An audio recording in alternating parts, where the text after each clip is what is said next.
tous et bienvenue dans cette nouvelle vidéo. Aujourd'hui, update lecture sur 4 livres dont Prince captif de C.S. Paca,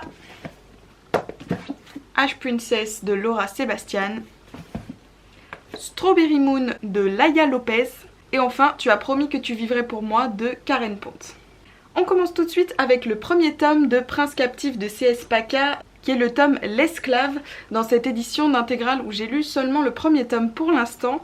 Je l'ai sorti de ma palle suivant les conseils de Nina Quill et de Iman, son amie, qui parle énormément de cette série, malgré le fait qu'il y ait une énorme polémique qui tourne autour de lui vis-à-vis des sujets problématiques qui tournent autour surtout des relations entre les personnages.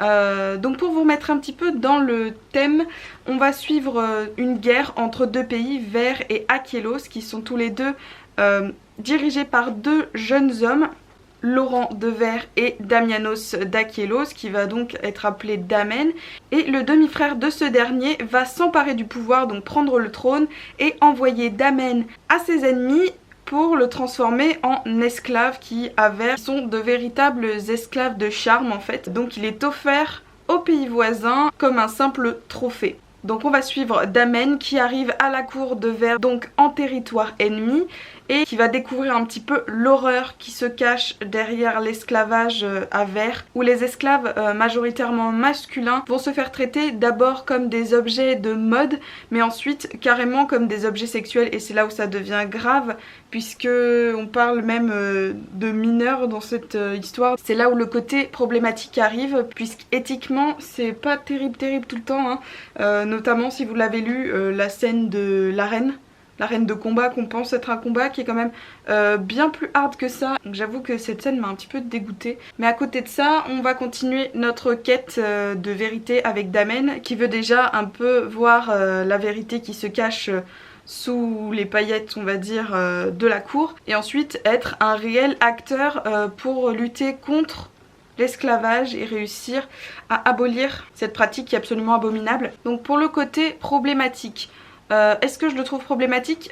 Oui et non.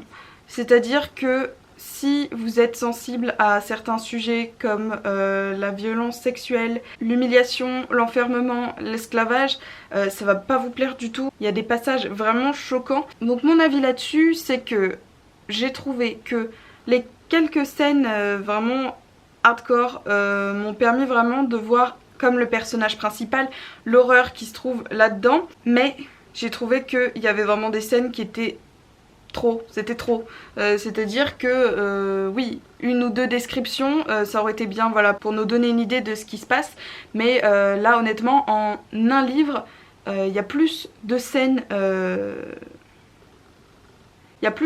violentes que de scènes, on va dire, vraiment politiques, où on va discuter de ce qui va se passer entre les pays, comment va aboutir la guerre, tout ça. C'est pour ça que je ne donnerai finalement pas un avis extrêmement détaillé sur ce premier tome, puisque j'en attends beaucoup du deuxième tome.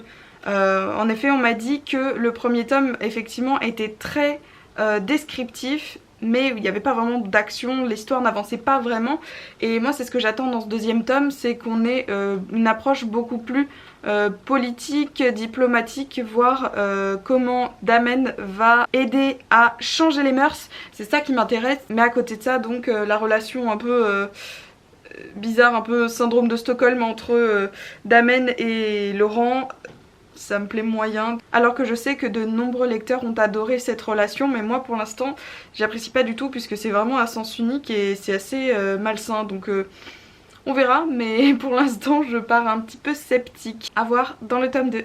Ensuite j'enchaîne avec le tome 1 de Ash Princess de Laura Sebastian, qui est le premier tome d'une trilogie également.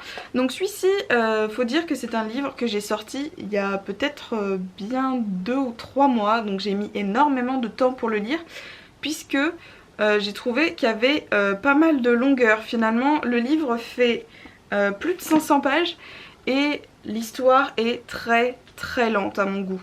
Donc déjà pour revenir sur le synopsis justement, on va suivre Théodosia, la jeune héritière d'un peuple qui vient d'être complètement décimé et qui a été presque exterminé par leurs ennemis, qui est dirigé par le Kaiser, qui ont pris totalement le pouvoir de leur territoire, de leurs troupes et d'absolument tout ce qui les entoure. Et donc cette jeune Théodosia va être maintenue en vie pendant des années, donc elle va vivre toute son enfance aux côtés de ses envahisseurs et accessoirement des meurtriers de ses parents pour servir un peu de trophée de guerre, pareil à la manière d'une reine de cendre comme ils l'appellent, donc d'une reine déchue. Et donc elle va faire son apparition dans les banquets, tout ça, pour montrer vraiment que son peuple est mort et qu'elle n'est plus littéralement qu'un tas de cendres. À côté de ça, ces tortionnaires vont vraiment essayer de lui faire perdre toute identité liée à son peuple, c'est-à-dire qu'elle va devenir complètement neutre par rapport à la situation, à force d'être battue, lynchée, brûlée, enfin tout ce que vous voulez. Elle va oublier qui elle était et ne va répondre qu'au nom de Thora, la princesse de cendre, qui n'a donc plus rien à voir avec une héritière digne de ce nom. Alors pour mon avis, j'ai plutôt bien aimé, mais voilà, comme je vous disais, j'ai trouvé que le gros point négatif de cette histoire, c'est les longueurs. C'est que voilà, en 500 pages, on a plus ou moins les mêmes scènes qui se déroulent, d'après moi. On a le même type de scène qui se déroule encore et encore, où on a Théodosia qui va apparaître dans un événement important. Après, on va avoir ses réflexions sur un coup, elle n'est plus rien dans sa tête et son peuple ne lui fait plus aucun effet. Et d'un autre où elle se dit mais non, moi je suis Théodosia, je suis l'héritière du trône, je suis chez moi et ces gens-là sont tous des meurtriers. Enfin, on se doute bien que pour faire avancer l'histoire, Théodosia va finir par endosser ce fameux rôle qu'elle aurait dû avoir de naissance. Et donc on va suivre ce cheminement déjà de réappropriation d'elle-même, mais aussi de stratégie guerrière après, puisqu'il va falloir qu'elle récupère ses droits, mais aussi qu'elle récupère sa popularité auprès de son propre peuple qui est en train d'être décimé. Et il faut dire que ce sont des survivants à ce niveau-là et il faut qu'ils puissent lui refaire confiance sans penser qu'elle est encore sous les griffes du Kaiser. Et pour cela, elle ne sera pas toute seule bien sûr, puisqu'elle sera accompagnée de plusieurs personnages secondaires assez sympas pour le coup. J'ai bien aimé ses compagnons d'armes qui avaient des personnalités quand même assez fouillées. Finalement, je crois même que j'ai plus apprécié les personnages secondaires, donc ses compagnons, ainsi que le prince Soren, que Théodosia elle-même, parce que Théodosia c'est vraiment cette double personnalité qui nous rend complètement confus, et finalement à côté de ça j'ai pas l'impression que sa personnalité à elle ait été vraiment fouillée. On a tout le temps ses réflexions sur ses problèmes d'identité, mais sur le reste de sa personnalité on n'a absolument rien, donc je me suis pas vraiment attachée à elle mais beaucoup plus à ses camarades. Je pense quand même lire le tome 2 pour me faire un avis, pour voir si je termine la série avec le tome 3, parce que après être arrivé à bout de celui-ci où il arrive enfin quelques actions intéressantes à la fin, j'ai quand même envie de savoir ce qui se passe après. Donc on verra ça dans le tome 2. On continue avec le tome 1 de Strawberry Moon de Laia Lopez, qui est lui un livre totalement à part entière dans son genre, puisque c'est une espèce d'hybride entre le roman et la BD, puisqu'on a des bouts de texte avec des planches entières d'illustrations, donc ça rend quand même l'expérience de lecture assez originale. Donc ici on va suivre un groupe de sirènes qui, après avoir été élues à leur conseil, sont autorisées à monter à la surface pour pouvoir un petit peu voir comment les humains vivent tout simplement. Donc ils vont juste pouvoir être là en éclaireur et observer un petit peu la manière dont les humains fonctionnent, et pour cela donc ils vont se fondre dans la masse en allant étudier dans une université dans laquelle ils vont pouvoir vivre comme de vrais étudiants normaux et humains. Alors au début je me suis dit c'est de la jeunesse, le pitch est quand même très simple, mais déjà j'ai été très attirée par le style graphique qui est super coloré, j'essaierai de vous mettre des photos par ici. Super coloré, j'adore le style de dessin, le style de trait, vraiment au niveau graphique ça m'a beaucoup attirée. Mais à côté de ça je me suis dit pourquoi pas, voilà, ce format original, j'ai envie de me lancer. Je ne m'attendais pas à une écriture très complexe et ça j'étais au courant quand je l'avais acheté. Mais malgré ça j'ai passé un super moment. Alors c'est super court mais ça passe extrêmement vite, parce que entre l'écriture qui est fluide, les images qui coupent le texte et une histoire mine de rien assez haletante, on va vraiment être plongé dans cette histoire de sirène avec des personnages tous les plus attachants les uns que les autres, puisque on a une petite bande bien hétérogène on va dire, chacun avec des physiques et des mentalités totalement aux antipodes, et c'est ça que j'ai beaucoup aimé. Vraiment j'avais l'impression de retrouver de nouveau un dessin animé comme dans notre enfance où un groupe totalement hétéroclite se rencontre et forme une espèce de groupe de justiciers. Ça m'a fait un peu penser à ça. Donc évidemment on aura une petite intrigue de type suspense pour qu'il y ait un petit peu d'action. Et voilà, j'ai passé vraiment un agréable moment aux côtés de ces personnages que j'ai vraiment hâte de retrouver dans un tome 2 qui va sortir je crois à la fin de cette année, mais je ne suis pas sûre. En tout cas, on aura un tome 2 et j'ai vraiment hâte de me replonger dans cet univers. Et enfin, je vous présente Tu as promis que tu vivrais pour moi de Karen Ponte, qui lui, je l'avais eu pendant Lire en poche de l'année dernière, si je me souviens bien, non, de l'année d'avant. Donc j'avais eu une petite dédicace de l'autrice.